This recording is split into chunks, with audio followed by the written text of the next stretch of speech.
ओम त्र्यंबकं यजामहि सुगंधिं पुष्टिवर्धनम उर्वा।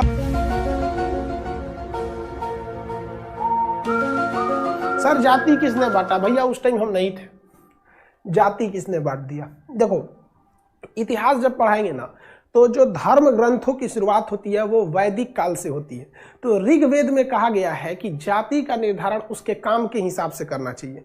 काम के हिसाब से यानी अगर दूसरे को ज्ञान दे रहा है या दूसरे को शिक्षा दे रहा है तो वो ब्राह्मण कहलाएगा। यानी अगर ऋग्वेद के हिसाब से देखेंगे ना तो हम किस में चले जाएंगे? हम ब्राह्मण में चले जाएंगे, क्योंकि हम क्या कर रहे हैं? आपको ज्ञान दे रहे हैं या शिक्षा देने का काम कर रहे हैं, दीक्षा दे रहे हैं आपको, तो हम ब्राह्मण में चले जाएंगे। और ऋग्वेद में कहा गया है कि यदि कोई दूसरे की रक्षा करता है तो उसे क्षत्रिय की श्रेणी में डाल देंगे। तो जितने पुलिसकर्मी हैं, जितने ये लोग हैं, डॉक्टर वगैरह लोग जान बचाते हैं, ये लोग समझ में आ गया कि नहीं आ गया? या फिर सैनिक हैं लोग जो जान बचा रहे हैं हमारे, तो वो कोरोना से लड़ने वाले वो क्या हो गए? क्षत्रिय हो जाते हैं। तो क्षत्रिय का काम क्या होता है? जान बचाने वाला। समझ में आ गया कि नहीं? जान बचा। जितने व्यापारी हैं वो वैश्य की कैटेगरी में चले जाएंगे। वैश्य किसे कहा जाता है? वैश्य व्यापारी को कहा जाता है। ससुरा कहीं का वैश्य और वैश्या में जमीन आसमान का अंतर होता है, दोनों को मिला मत देना। सीबीएसई वालों को थोड़ा समझने में दिक्कत होता है। वैश्य से बना हुआ है व्यापारी।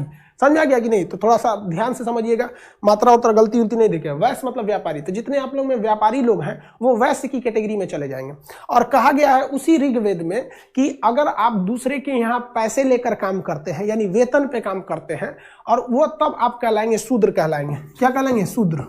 शूद्र यानी आप जितने लोगों की नौकरी हो जाएगी वो ऋग्वेद के हिसाब से क्या हो जाएंगे? शूद्र हो जाएंगे। समझ में आ गया कि नहीं आ गया? जितने लोग नौकरी कर रहे हैं ना, अब टीचर जो रहेगा वो ब्राह्मण में ही जाएगा, क्योंकि वो नौकरी कर रहा है केवल किस लिए? ज्ञान देने के लिए।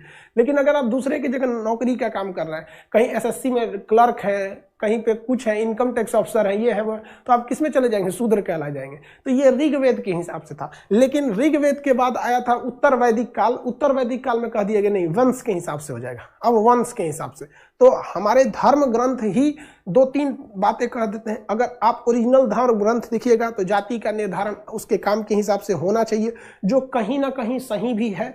भारत के विकास में ये बहुत बड़ी एक बाधा आ जाती है। और जबकि आप आगे के धर्म ग्रंथों में देखेंगे तो जाति को वंश के हिसाब से बना दिया गया है। खैर इस सब चीज़ों पर चर्चा इतिहास में करेंगे, जब आपको पढ़ाएंगे तब, जैसे ये पॉलिटी खत्म होगी इतिहास के बैच में। चलिए अब हम लोग ध्यान से देखते हैं। ये समझ में आ गया आप लोग को? 40 भाग खत्म हो गया। ये 340, 341, 342 समझ में आ गया कि नहीं?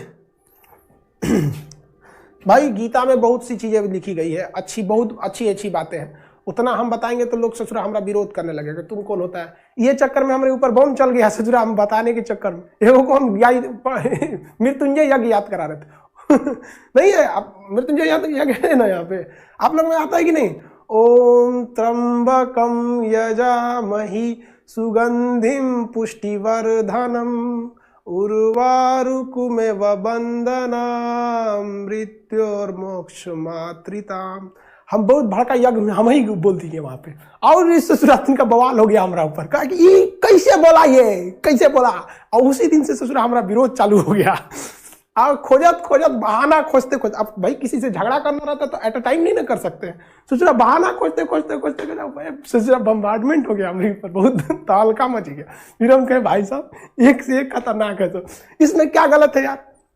बहुत मस्त लगता है धुन उसका यार। कुछ दिन पहले तो मेरे मोबाइल पे रिंगटोन भी वही था। रिश्तेदार कॉल करते थे तो कंफ्यूज हो जाते थे, तो यार इसी के पास लगाएं कि किसी और के पास लगाएं। कभी धुन सुनना तुम यूट्यूब से, कभी धुन सुनना मृत्युंजय यज्ञ का। हमारी तो आवाज फटे बांस की तरह है, तो हमारे में धुन अच्छा नहीं निकलता, बट बहुत जबरदस्त धुन निकलता है जिसका कोई हद नहीं। हम बहुत लगाए थे। सोच यार, इस हिंदुस्तान में इंसान को अपनी मर्जी से जीने नहीं दिया जाता है, लोग टॉर्चर करते रह गए। किसी भी धर्म को देखिए, वो कहता है सर हम कंफ्यूज हो जाते हैं, आपके पास लगाए कि नहीं लगाए? ये मृत्युंजय यज्ञ क्यों बोला? अरे भैया हमको अच्छा लगता है, हम लगाएंगे, तुम कौन होता है यार बोलने वाला? तब तक सचुरा कोरोना कूद गया, अब अमिताभ बच्चन बोलते हैं। अब क्यों कोई मंत्र नहीं बोलता है, अब अमिताभ बच्चन बोलते हैं। 2 गज दूरी, मास्क है जरूरी। चलो ध्यान से देखते हैं। इतना समझ में आ गया, ये भाग खत्म हो गया। अरे यार क्या जाति को खत्म कर दिया जा सकता है? संसद किया जा सकता है। एक आदमी करे सर थोड़ा सा गलत बोल दिए लेकिन ठीक ठाक बोले। अरे यार एक बात बताओ कि आप हम उसके स्पेशलिस्ट नहीं ना है यार। एक बाहरी इंसान से, एक अमेरिका की व्यक्ति से आप कितनी तुलना कर सकते हैं कि भारत की संस्कृति को जानेगा? तो हम कितना जानेंगे? पता है हमारे हम बड़ी डर के स्लो को लोग बोलते हैं, किसी तरह कहीं गलत हो जाएगा तो दूसरे मतलब निकाल। हमारे जो दोस्त हैं लोग ना, उसमें 99% 9999% सनातन वाले हैं। तो वो लोग ना थोड़ा मंत्र तो सुबेरे सुबेरे जाप करते रहते हैं लोग, कभी गायत्री मंत्र, कभी हनुमान चालीसा, कभी ये वो, उन्हीं से सुन को याद है। तो उतना बेहतरीन तो कभी नहीं हो सकता है ना, कभी होगा नहीं हो पाएगा। 2-4% तो गलती रहेगी ना, लेकिन तुल जाएंगे तो सोच रहा फिर तो हमको चैलेंज बड़ी खराब लगता है। तुल जाएंगे तो सोच रहा हम 1 महीना गैप छोड़ेंगे पढ़ाई लिखाई से और फिर याद करना चालू करेंगे 1 महीना में।